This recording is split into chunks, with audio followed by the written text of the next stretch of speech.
Hello everybody, my name is Spires again. This is the second video that I've made here to kind of go along with the last video. Basically the last video, remember, was about the rock and roll bass line, and it's in the key of A, and you could use the rock and roll bass line for any kind of number of things. You could use it for all sorts of songs, but it's basically usually going to be used for like different kind of blues boogie type songs, which goes along really well with Johnny B. Goode. And so that's what I was going to go over in this video, is the intro to Johnny B. Goode, and to talk some about it. It's very nice because you want to be able to play it kind of under the gun and verbatim, and you want to be able to play it just like it, and do it under the gun in the heat of the song, and making sure you don't trip up, and if you do trip up, you got to keep going and get up off the floor and keep running, you know, or whatever. And it works well too to put it in before taking a solo, before improvising or anything, because again, you're trying to kind of like make yourself be able to throw it in and do it kind of under the gun. And so it's good for that reason. Remember, the biggest thing with this, to make you feel comfortable, is it's going to be out of the blues scale, like an A minor pentatonic scale, that's really just worth its weight in gold as far as, you know, for playing it on any instrument, but the guitar, you know, especially. You're going to basically start from this A note, that's the 4th string, and it's on 7. So if you're in 5th position with that first finger hovering over 5, the 5th fret, then the ring finger belongs to the 7th fret. So if we play on 7, usually we're almost always using the ring finger. So if I say ring finger, you know which fret it should be on. It should be on that 7th fret, that other dot there. So remember, 3 has got the first dot, 5 is the second dot, and 7 is the third dot there. So you're playing that A note off the 4th string, and then you're going catty-cornered to the 3rd string, and since your index finger plays it, you know that it's the 5th fret, because remember, it belongs to that fret, like they all belong to a fret in that 4-fret span. So basically you're playing that A note on the 4th string, and then you're going catty-cornered to the 3rd string on that first finger, and then you're going up to the ring finger on the 3rd string. So if you can get that, it goes like this. This will help for other runs too. So you want to go ring, index, and then ring, and then you're going to do 5 of these bars. So basically that's the long way. Johnny B. Goode will go like this.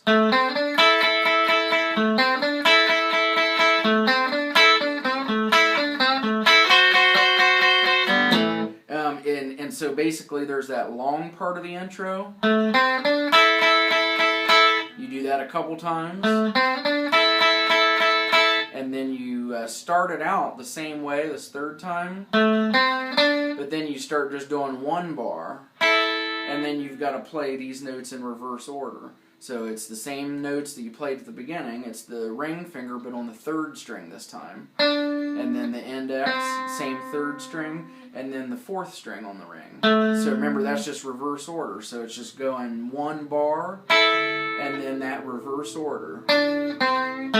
Again, any of these times in here would be good times to pause the video. Remember, you always want to do that. You want to do that even if I don't say to do that, because ordinarily, you know, you're given a normal lesson with you sitting right in front of me, and you're going to have time to do that. You know, I'm going to say, why don't you play that, you know, 3 or 4 or 5 times, and stuff. So the intro, remember, starts out in that first order where you start on the 4th string, and the pitches are coming up. Even though physically you're going down, remember, you want to try to think of everything with the pitches. The pitches are coming up, so it's the 4th string, and you end on the 3rd string, and then you got the 5 bars.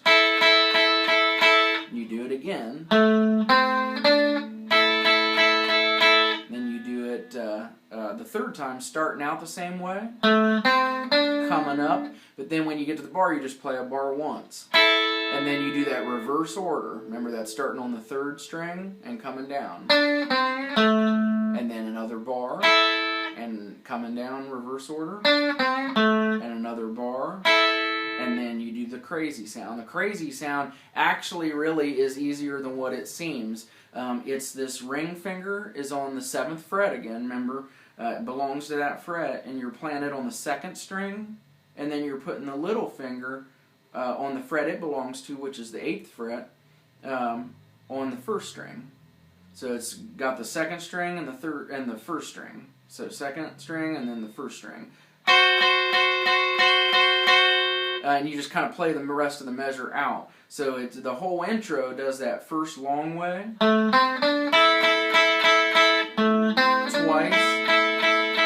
3rd time you start out the same way, and then you hit 1 bar and then reverse order. You do that a couple times, and then the bar and then the crazy sound. And if you ever kind of, sometimes maybe these other fingers will look like they're down, they're not always really down. So I try to make sure that I tell you what I'm playing, because it can look misleading, because maybe I'm just putting those down a little more so that they block out any miss hits, you know. They just kind of mute those other not wanted strings, you know. So remember, the 3rd one is the transitional one. That it starts out the long way and it ends in that short reverse order way. So remember, the whole thing goes like this.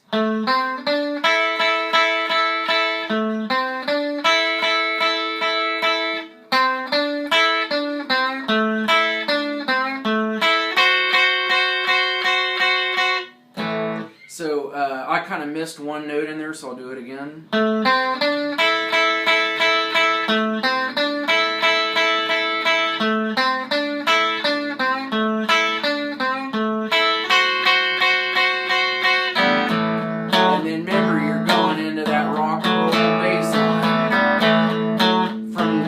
Last videos, going up to D after you've done 2 A's, and then back to A,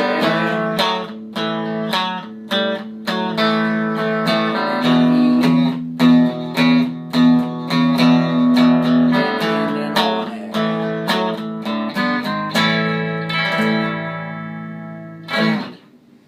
You know, and there's a lot of other stuff to do and to say and to play.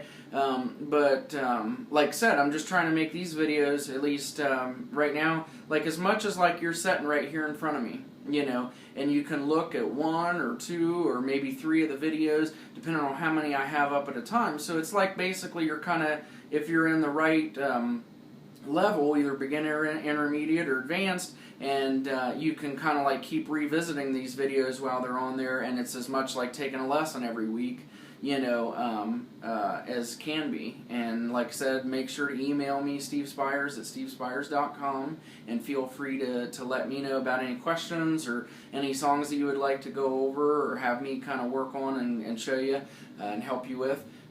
So just feel free to treat it just like you're kind of right here in front of me. And I appreciate you for watching, and I will see you later. Thanks.